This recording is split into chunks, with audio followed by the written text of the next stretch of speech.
Since I've talked a bit about the cinematic abomination that is Indiana Jones and the Dial of Destiny, I wanted to go back and reflect on the earlier films, the actual Indiana Jones films, the legit Indiana Jones films, and in particular on the very first one, Raiders of the Lost Ark, which I think was later renamed Indiana Jones and the Raiders of the Lost Arks, just because they wanted this symmetry of names, Indiana Jones and the blah, Indiana Jones and the blah. But from the beginning, it was Raiders of the Lost Ark, just like Star Wars: A New Hope from the beginning was just Star Wars, and that's how I'll always think of it. Raiders of the Lost Ark, I'll always think of it as Raiders of the Lost Ark.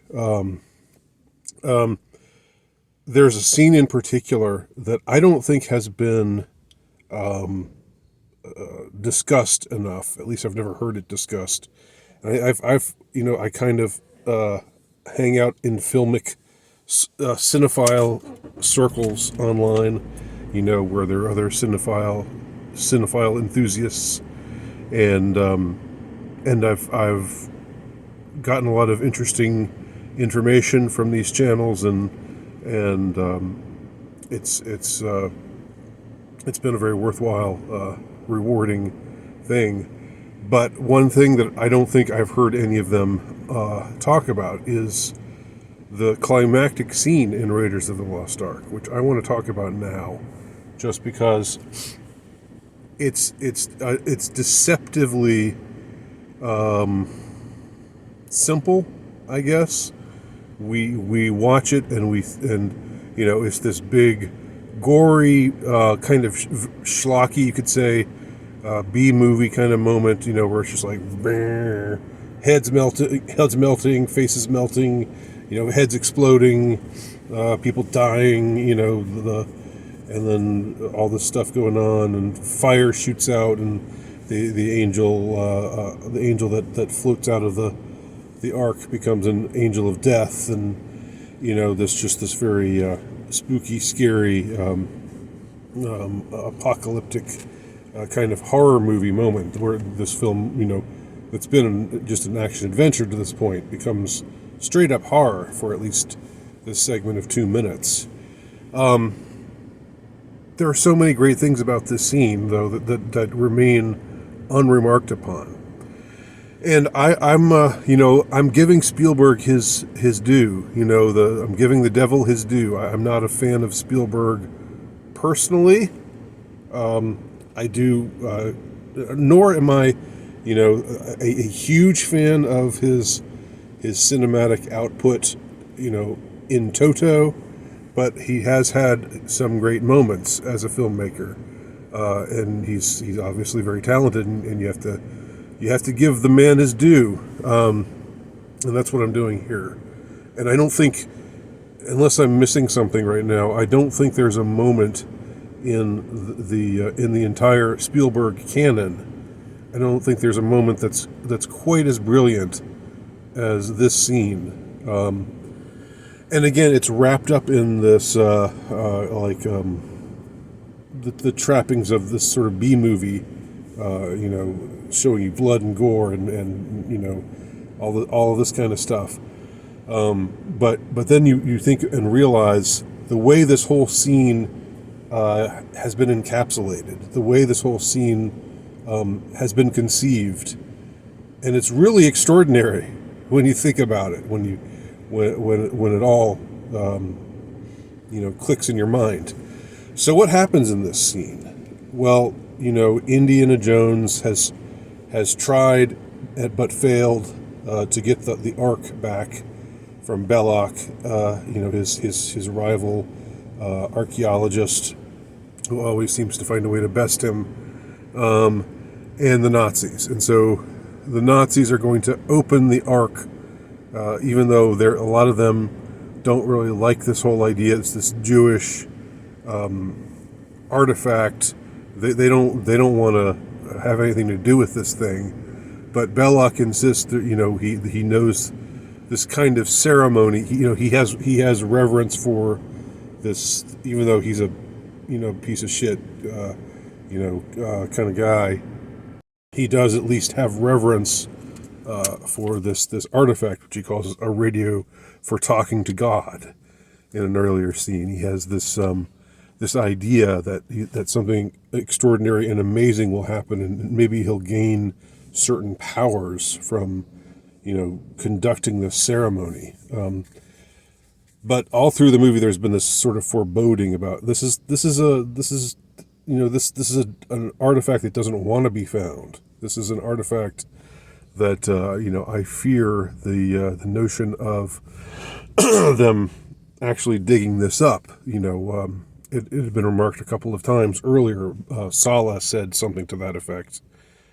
Indiana Jones's buddy at the college, Denham Elliott's character, also said something about the Ark not wanting, not really being good that it be found. And Indy's just kind of got this bravado about it the whole time, and he says, I don't believe in that hocus pocus mumbo jumbo. But at this particular moment, at this crucial moment, as they're opening the Ark and doing this ceremony out on this island, somewhere in the Pacific, on this deserted island, Indy suddenly gets this premonition. He gets this intimation from somewhere, from a, it's really like a sixth sense that informs him at this moment, and he realizes something is about to happen. It's really going to be bad, and this we're not meant to see this. This is a sacred artifact, and it's being tampered with, and it does not want to be tampered with, and they're opening up these forces that are beyond their control, and things are going to go south really fast. He just realizes this at this moment, even though he'd been, he had always expressed this kind of glib sort of dismissiveness about the Ark having some kind of magical power or anything like that.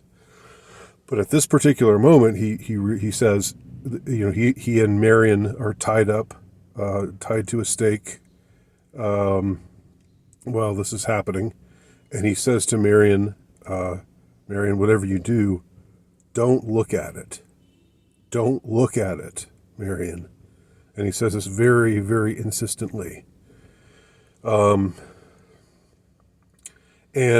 Marion, who's this, this like firecracker, this tough, feisty broad. Well, at this particular moment, she does what her man tells her. She says she closes her eyes because he's so insistent about it. And then they open the Ark, and all the stuff happens that it's something you've probably all seen. You probably all know the scene that I'm referring to. At first, they open it. It just seems like it's a bunch of dust, from the broken Ten Commandment tablets. And the Nazi guy starts laughing, and because there's nothing in here. And then an angel, then it starts to rumble, and then an angel comes out, and it looks like a beautiful angel from heaven. And Belloc says it's beautiful, and then it changes into this ghastly looking, wrathful angel, and it wreaks havoc. It makes Belloc's head explode. It makes Thoth's character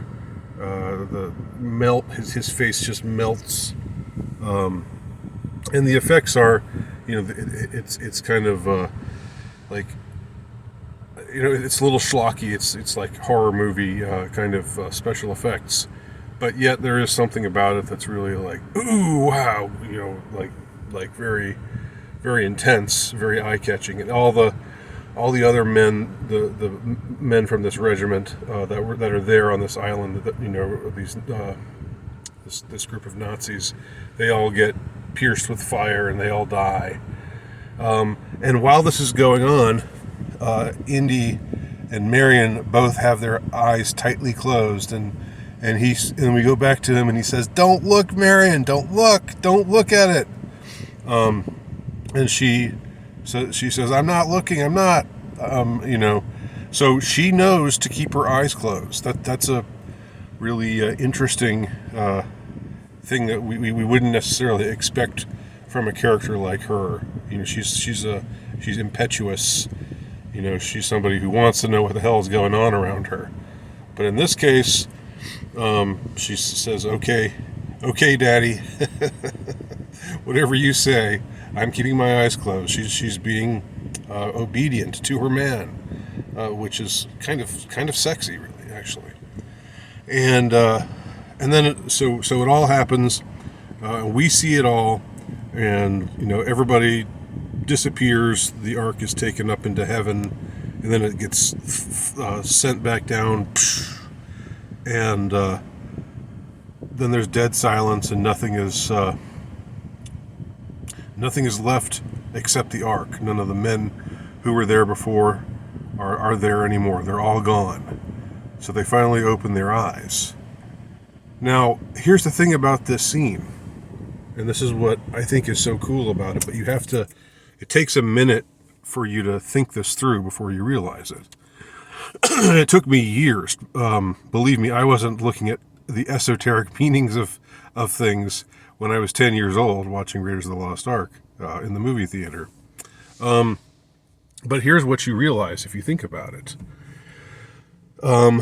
So the ark has this power that if you see it at all, sort of like, and there are passages in the Old Testament where if somebody touches the ark improperly, they just implode or something. Like there are a few moments like that are suggestive that the ark, since it contains the original 10 commandments that were written by God, it's an object with a lot of oomph to it, a lot of power to it, and something that mortal man needs to keep a healthy distance from.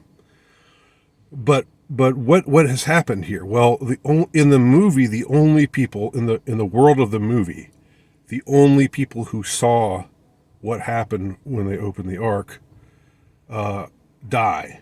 They all die. Belloc, the Nazi guy, Thoth, all of the men in the regiment that were part of this, this unit that was confiscating the ark and taking it to this island, they all die. So they have their eyes open, they see what happens, and it leads to their demise. Indiana Jones and Marion, on the other hand, see nothing. They don't know what happened. Afterwards, when they open their eyes, all they know is they heard a lot of stuff going on. They heard some screaming.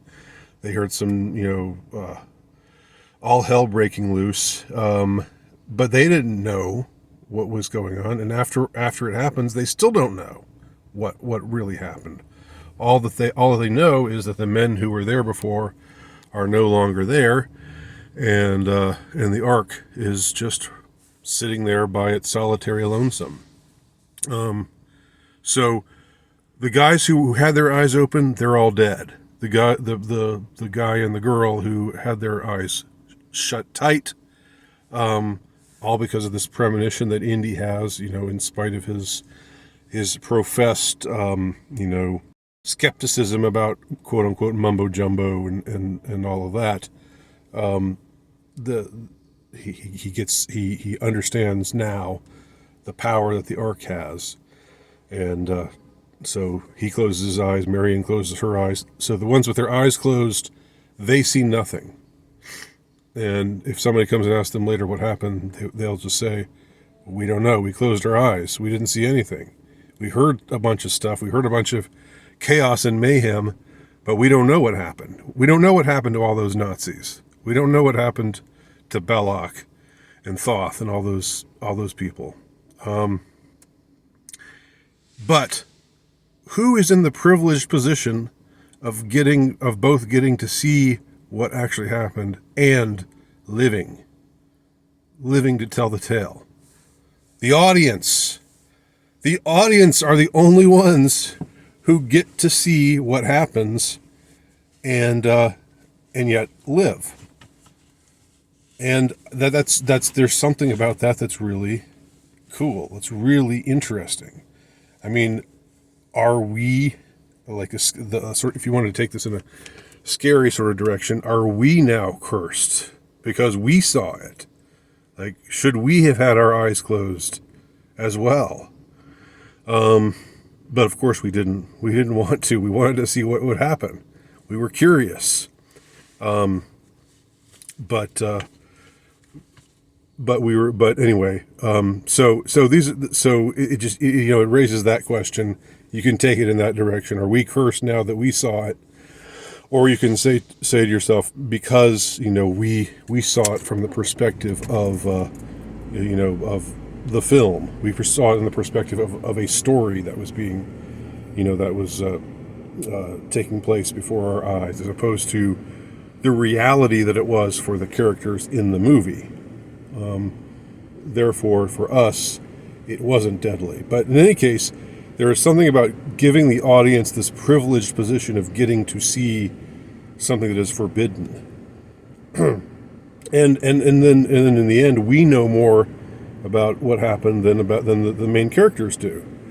We know more about what took place in that climactic scene.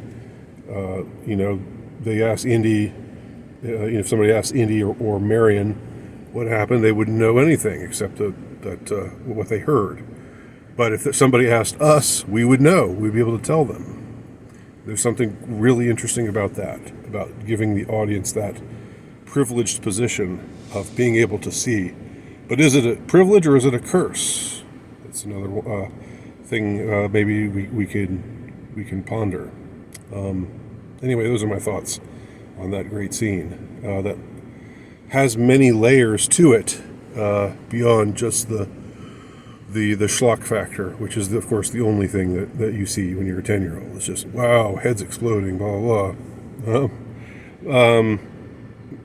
Anyway, thanks for watching. Those are my thoughts on this scene.